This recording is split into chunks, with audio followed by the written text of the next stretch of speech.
La Ciudad de México se ahogaba bajo una tormenta implacable.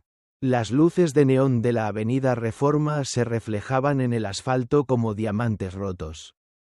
Dentro de su limusina blindada, Alejandro Castillo, el magnate conocido como el Rey del Acero, revisaba documentos con la mirada gélida. Su rostro, esculpido por el resentimiento y el éxito, no mostraba emoción alguna, hasta que el vehículo se detuvo frente a un semáforo en rojo cerca de una zona olvidada por la fortuna. «Detén el coche, Carlos», ordenó Alejandro con una voz que cortaba el aire. «Señor Castillo, la cena con los inversionistas es en 5 minutos. Dije que te detengas». Alejandro bajó del auto sin esperar a que el chofer le abriera la puerta. El agua empapó su traje de $3.000 al instante. Pero sus ojos estaban fijos en una figura acurrucada bajo el techo de una parada de autobús. Era una mujer. Vestía harapos húmedos y trataba de proteger una pequeña caja de cartón con dulces artesanales. Su rostro estaba sucio. Pero cuando un relámpago iluminó el cielo, Alejandro vio lo que nadie más veía. «¿Elena?», susurró él, y el nombre supo a sangre y ceniza en su boca. Esa mujer, que ahora parecía una sombra errante, era la heredera de la fortuna de la Vega. Era la mujer que 10 años atrás le había jurado amor eterno antes de que la propia familia de Alejandro lo expulsara del país tras una trampa mortal. Elena levantó la vista. Sus ojos, antes brillantes como el sol de Acapulco, eran ahora 2 abismos de desesperación. No lo reconoció. Para ella, él era solo otro hombre rico despreciando su miseria. «Una moneda, caballero, por favor. Para una medicina», murmuró ella con la voz quebrada. Alejandro sintió que un puñal le atravesaba el pecho. Se arrodilló en el fango, ignorando la suciedad que manchaba sus rodillas. Tomó las manos temblorosas de la mujer. «Mírame, Elena, soy yo, Alejandro, tú Ale, el hombre que juraste esperar bajo el roble de la hacienda». Elena se quedó petrificada. Sus pupilas se dilataron y un grito mudo escapó de sus labios. Retrocedió con horror, como si viera a un fantasma. «No. No es cierto. Alejandro murió. Ellos me enseñaron las fotos del accidente. Tú eres un demonio enviado por los Castillo para burlarse de mí», gritó ella, presa de un ataque de pánico. «Estoy vivo, mi amor, y he vuelto por ti», dijo él, abrazándola con una fuerza desesperada mientras la lluvia intentaba borrarlos del mundo. Elena lloró sobre su hombro. Un llanto amargo que narraba años de tortura. Entre sollozos, confesó la verdad que destruiría la calma de Alejandro, después de su partida. La familia Castillo no solo le arrebató sus tierras, sino que la hundieron en la calle para que nadie creyera su historia. Pero había algo peor. «Alejandro», dijo ella, mirándolo a los ojos con una agonía infinita. «Tuvimos una hija. Me dijeron que murió al nacer. Pero hace un mes descubrí que fue una mentira. Mi niña está viva. Alejandro, los Castillo la tienen cautiva». El odio de Alejandro se transformó en una tormenta más devastadora que la que caía sobre la ciudad. Ya no era solo una cuestión de amor, era una cuestión de sangre. «Sube al coche, Elena. Desde hoy, el mundo volverá a saber quiénes somos. Voy a quemar el imperio de mi familia ladrillo por ladrillo hasta que nuestra hija esté en tus brazos». Mientras la limusina se alejaba, Elena apretaba contra su pecho un medallón oxidado con la foto de un bebé que tenía una pequeña marca en forma de estrella en la muñeca. La guerra por la verdad acababa de comenzar. Capítulo 2. El nido de las víboras. La mansión de los Castillo. Una fortaleza de mármol y soberbia en lo alto de Lomas de Chapultepec. Nunca había recibido a una invitada tan inusual. Cuando la limusina se detuvo, Alejandro bajó cargando a Elena en sus brazos. Ella estaba inconsciente, agotada por años de desnutrición y el impacto emocional de volver a ver al hombre que creía muerto.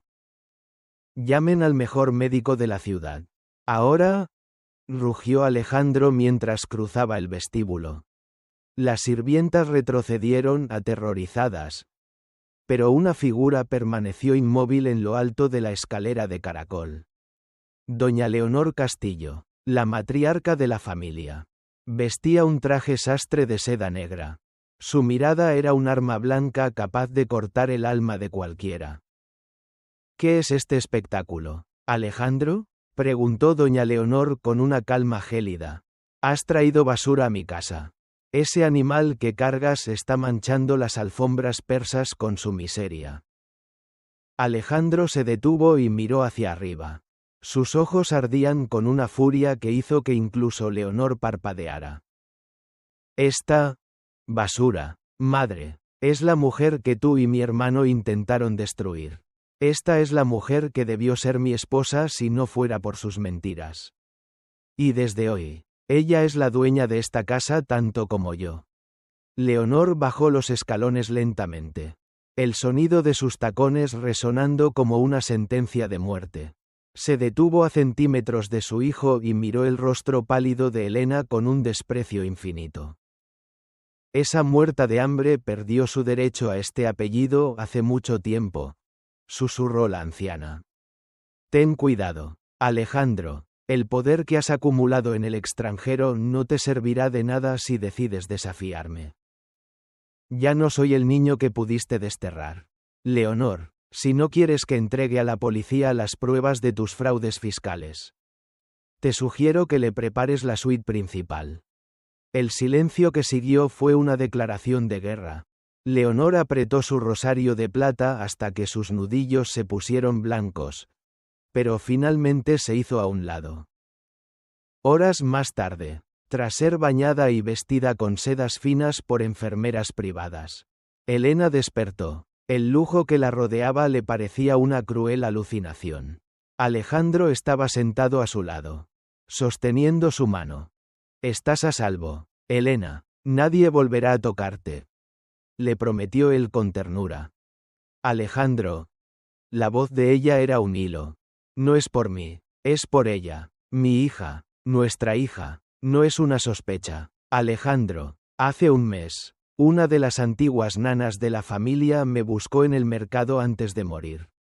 Me dijo que doña Leonor dio la orden de entregar al bebé a una familia de confianza para que tú nunca tuvieras un heredero legítimo. Alejandro sintió que la sangre se le congelaba. Su propia madre no solo lo había exiliado, sino que le había robado la vida de su hija. ¿Sabes dónde está?, preguntó Alejandro, con la mandíbula tensa. Solo sé que la llaman Lucía, y que tiene una marca en forma de estrella en su muñeca derecha. Igual a la que tenía tu abuelo. De repente, la puerta se abrió de golpe. Entró Ricardo Castillo, el hermano menor de Alejandro. Un hombre cínico y disipado. Al ver a Elena, su rostro se desfiguró. Vaya, la muerta volvió a la vida, exclamó Ricardo con una risa burlona. Alejandro, ¿de verdad piensas que puedes traer a esta mujer aquí y esperar que todo siga igual? ¿Crees que después de 10 años de vivir en las alcantarillas sigue siendo la misma niña inocente? Alejandro se levantó y, antes de que su hermano pudiera reaccionar, lo tomó por el cuello de la camisa y lo estrelló contra la pared. Tú sabías lo del bebé, ¿verdad, Ricardo? Tú ayudaste a madre a desaparecer a mi hija, dijo Alejandro. Su voz era un trueno contenido.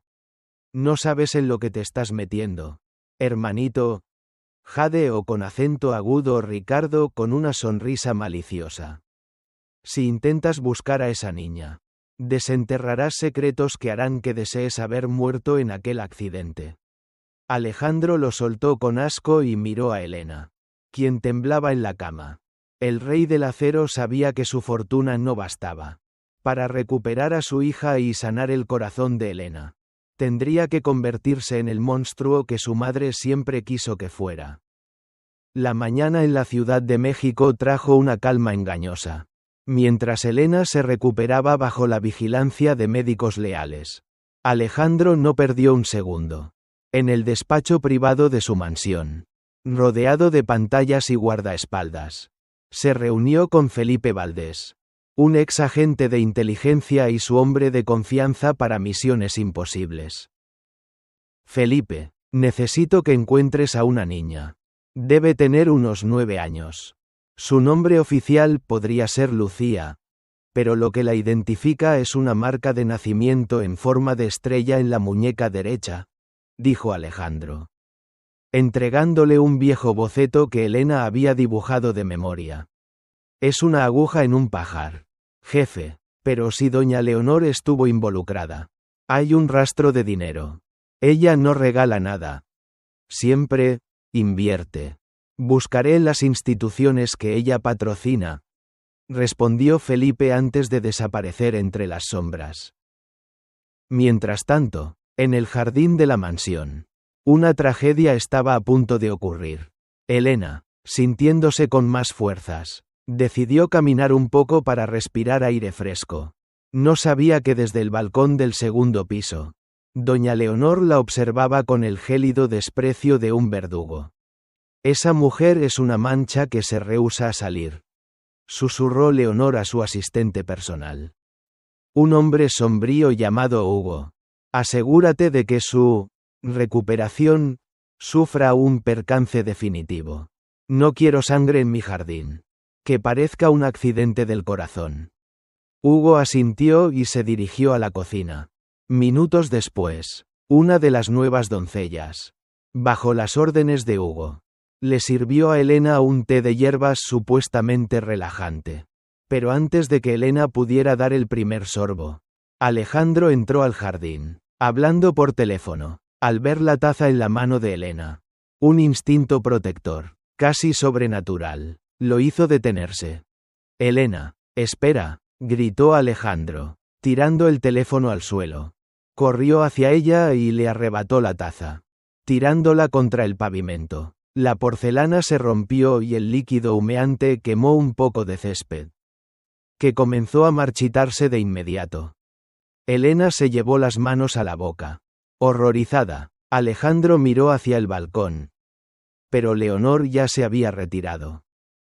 No puedes confiar en nada ni en nadie en esta casa.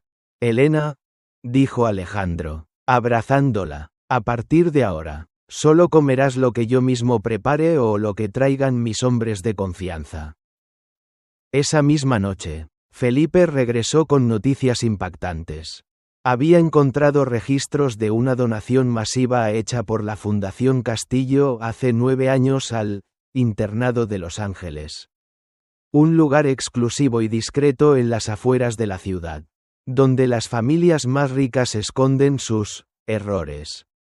Hay una niña allí, Alejandro, se llama Lucía, llegó como una adopción anónima financiada por una cuenta secreta de tu hermano Ricardo. Sin dudarlo, Alejandro y Elena se dirigieron al internado bajo el manto de la noche. Al llegar, se hicieron pasar por posibles donantes de alto nivel para obtener acceso. Mientras la directora los guiaba por los lujosos pasillos, pasaron cerca del salón de música. A través de la puerta entreabierta, vieron a una niña sentada frente a un piano. Tenía el cabello oscuro y rizado de Alejandro, pero la delicadeza de Elena. La niña tocaba una melodía triste, y cuando levantó la mano para pasar la página de la partitura, la luz de la lámpara iluminó su muñeca derecha. Allí estaba, una pequeña mancha oscura, perfectamente tallada por la naturaleza en forma de estrella. Elena soltó un sollozo ahogado que resonó en el pasillo. La niña se detuvo y miró hacia la puerta. Sus ojos marrones, llenos de una sabiduría que no correspondía a su edad, se encontraron con los de Elena. «¿Mamá?», susurró la niña, con una voz que rompió el último rastro de control de Alejandro. Pero antes de que pudieran dar un paso hacia ella, 2 guardias armados del internado aparecieron en el pasillo, y la voz de Ricardo Castillo resonó detrás de ellos, cargada de una malicia triunfal. Llegan tarde, hermanito. Lucía ya tiene un nuevo destino. Y ustedes no están invitados al viaje. El pasillo del internado de Los Ángeles se convirtió en un campo de batalla emocional. Ricardo Castillo sonreía con la arrogancia de quien se sabe dueño de las cartas, mientras sus guardias bloqueaban el acceso al salón de música. «Apártense», dijo Alejandro. Su voz era un rugido bajo. El sonido de un volcán a punto de entrar en erupción. «No lo creo, hermanito», replicó Ricardo, ajustándose el reloj. «Lucía ya no pertenece a este lugar. Madre ha decidido que lo mejor para la imagen familiar es que la niña sea trasladada a un internado en Suiza. El avión sale en 2 horas. Considera esto un favor. Te ahorramos la carga de una hija bastarda». Elena, impulsada por un instinto maternal que años de miseria no pudieron apagar, intentó abalanzarse hacia la puerta, pero Hugo, el asistente de Leonor, la sujetó bruscamente del brazo. «Suéltame, es mi hija, Lucía», gritó Elena, sus ojos fijos en la pequeña que observaba todo desde el piano. Paralizada por el miedo. Ese fue el error de Ricardo. Ver a Elena ser lastimada rompió el último rastro de civilidad en Alejandro. En un movimiento relámpago, Alejandro desarmó al primer guardia y, con un golpe seco, lo dejó fuera de combate. Felipe, su hombre de confianza, apareció desde el otro extremo del pasillo neutralizando al segundo escolta. Alejandro tomó a Ricardo por la solapa y lo levantó del suelo. Sus ojos inyectados en sangre. «Si vuelves a tocar a Elena o a mi hija, te juro por la tumba de nuestro padre que no quedará nada de ti para enterrar», sentenció Alejandro antes de lanzarlo contra la pared. Elena corrió hacia Lucía. La niña, temblando, no retrocedió. Elena cayó de rodillas frente a ella y, con manos temblorosas, tomó la muñeca de la pequeña donde brillaba la estrella. «Mi vida. Mi pequeño milagro», sollozó Elena, cubriendo el rostro de la niña con besos. «Perdóname por tardar tanto. Soy tu mamá». Lucía, con lágrimas corriendo por sus mejillas, susurró algo que geló la sangre de todos. «La abuela Leonor dijo que tú eras un fantasma que venía a castigarme por mi marca». Alejandro se acercó y envolvió a ambas en un abrazo protector. Pero la victoria era parcial. Felipe se acercó con urgencia. «Jefe. Tenemos que irnos. La policía estatal está en camino. Leonor ha denunciado un secuestro. Ella tiene a los jueces en su nómina. Si nos quedamos, nos quitarán a la niña legalmente». Escaparon por la salida de servicio justo cuando las sirenas comenzaban a aullar en la distancia. Se refugiaron en una propiedad secreta de Alejandro en el Valle de Bravo. Una cabaña rodeada de densos bosques donde el dinero de los Castillo no podía comprar ojos. Esa noche, mientras Lucía dormía por fin tranquila, Elena y Alejandro compartieron un momento de paz frente a la chimenea. Pero la calma duró poco. Felipe entró con un sobre que había logrado sustraer de la caja fuerte de Ricardo durante el caos. «Alejandro, hay algo que deben ver. El motivo por el cual Leonor odia tanto la marca de la estrella en Lucía». Al abrir el sobre, encontraron documentos médicos antiguos y una fotografía de una mujer joven, idéntica a Lucía, con la misma estrella en la muñeca. Era la hermana menor de Leonor, quien supuestamente había muerto en un incendio décadas atrás. «No fue un incendio», susurró Alejandro mientras leía. «Leonor la encerró en un hospital psiquiátrico para quedarse con la herencia total de los Castillo. La estrella no es solo una marca de nacimiento. Es el símbolo de la rama legítima de la familia que Leonor intentó exterminar. Lucía no es solo mi hija. Es la verdadera heredera universal de todo el imperio. Por encima de Leonor y de mí». Elena palideció. Eso significa que Leonor no se detendrá. Para ella, Lucía no es una nieta. Es una evidencia viviente de su crimen. Alejandro apretó el puño. La guerra ya no era por el pasado, sino por el futuro del imperio. Mañana, el rey del acero dejaría de esconderse y golpearía a la matriarca donde más le dolía, en su orgullo y en su libertad. La atmósfera en la cabaña del Valle de Bravo era una mezcla de tensión y determinación. Con Lucía a salvo bajo la vigilancia de Felipe y su equipo, Alejandro y Elena se enfocaron en el plan para desenmascarar a doña Leonor. Lucía, a pesar de la confusión, se aferraba a Elena, llamándola mamá, con una inocencia que renovaba las fuerzas de todos. La gala anual de la Cruz Roja de la Ciudad de México, dijo Alejandro, trazando un círculo en un mapa con un lápiz. Es el evento social más importante del año. Leonor siempre es la anfitriona de honor. Ahí es donde la expondremos. ¿Y qué hay de Ricardo?, preguntó Elena, su voz aún frágil pero con una nueva fuerza. Ricardo es una pieza manipulable. Su ambición es su perdición. Pero el verdadero monstruo es Leonor. Alejandro apretó los puños. Ella creó la mentira, y su prestigio es lo único que le importa. Si se lo quitamos, se derrumbará. El plan era arriesgado. Alejandro utilizaría la presencia de Lucía y la marca de la estrella en su muñeca para desatar un escándalo que ningún imperio podría ignorar. Mientras tanto, Elena, con su testimonio, sería la prueba viviente de la crueldad de Leonor. Pero el peligro acechaba. En la mansión Castillo, doña Leonor recibía a Ricardo, que aún cojeaba por el golpe de Alejandro.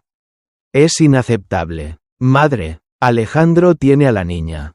Y esa mujer está con él. Explotó Ricardo. La policía no hará nada si no tienes pruebas contundentes de secuestro. Calmate, Ricardo, dijo Leonor, su voz como un silbido de serpiente. Si Alejandro cree que puede jugar a ser el héroe, que lo intente. Yo tengo mis propios contactos. Él puede tener el dinero del extranjero. Pero yo tengo los hilos de esta ciudad en mis manos. La niña es la clave. Si esa marca se hace pública, toda mi herencia peligra. Y tú, Ricardo, serás el primero en caer si yo caigo. La gala de la Cruz Roja era un despliegue de opulencia. Políticos, empresarios y figuras de la alta sociedad llenaban el gran salón del Palacio de Bellas Artes, bajo la atenta mirada de cámaras de televisión de todo el país. Doña Leonor, vestida de gala, saludaba a los invitados con su sonrisa forzada, ajena al inminente desastre. De repente, un murmullo recorrió el salón.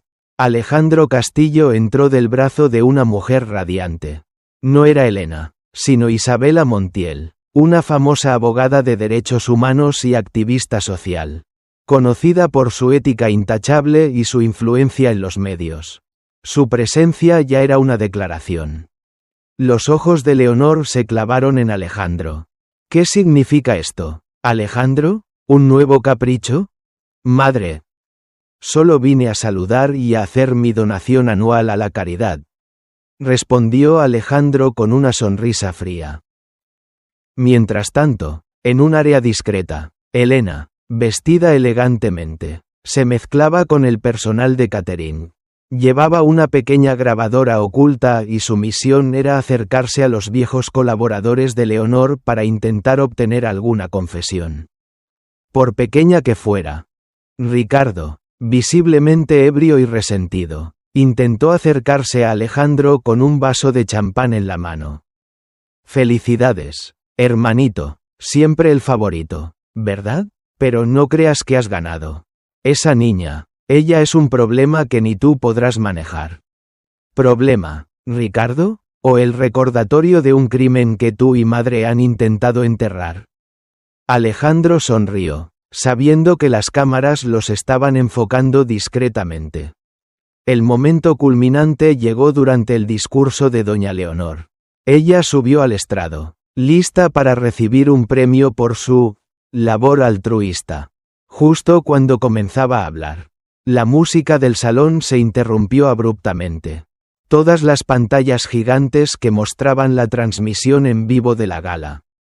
De repente, cambiaron de imagen. En ellas apareció la grabación secreta de Felipe. Una conversación de hace 10 años entre doña Leonor y un médico. El bebé debe desaparecer. Que se declare muerto al nacer. Alejandro no debe saber que tuvo una hija con esa de la Vega. Y la marca de la estrella. Es la prueba de mi hermana.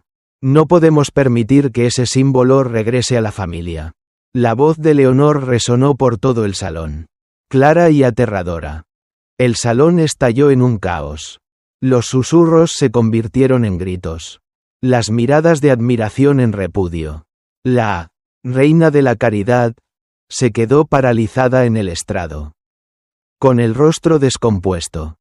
Pero la sorpresa no había terminado. Justo en ese instante, Alejandro subió al estrado llevando en brazos a Lucía. La niña, vestida con un hermoso vestido blanco, miró a la multitud, y la luz de los flashes se posó en su muñeca derecha, revelando la inconfundible marca de la estrella. «Esta es Lucía Castillo de la Vega», dijo Alejandro. Su voz potente y clara, resonando por los altavoces. «Mi hija, la verdadera heredera del honor de esta familia. Y la viva prueba de los crímenes de Leonor Castillo». Doña Leonor se desmayó en el estrado. Su reputación hecha añicos. La prensa se abalanzó. Los flashes destellaban sin piedad. La verdad, finalmente, había salido a la luz. Capítulo 6. El amanecer de una promesa. El escándalo de la gala sacudió los cimientos de México. Durante semanas, no se habló de otra cosa en los noticieros. La caída de doña Leonor Castillo no fue solo social, sino legal. Las pruebas presentadas por Alejandro y la abogada Isabela Montiel fueron contundentes: secuestro, falsificación de documentos, fraude y la privación ilegal de la libertad de su propia hermana años atrás.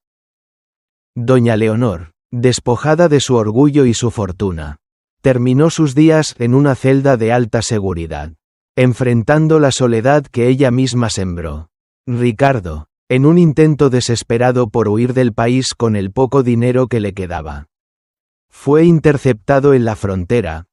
Su cobardía lo llevó a delatar cada uno de los crímenes de su madre a cambio de una sentencia reducida, viviendo el resto de su vida en el anonimato y la vergüenza. Pero lejos del ruido de los tribunales y los flashes de la prensa.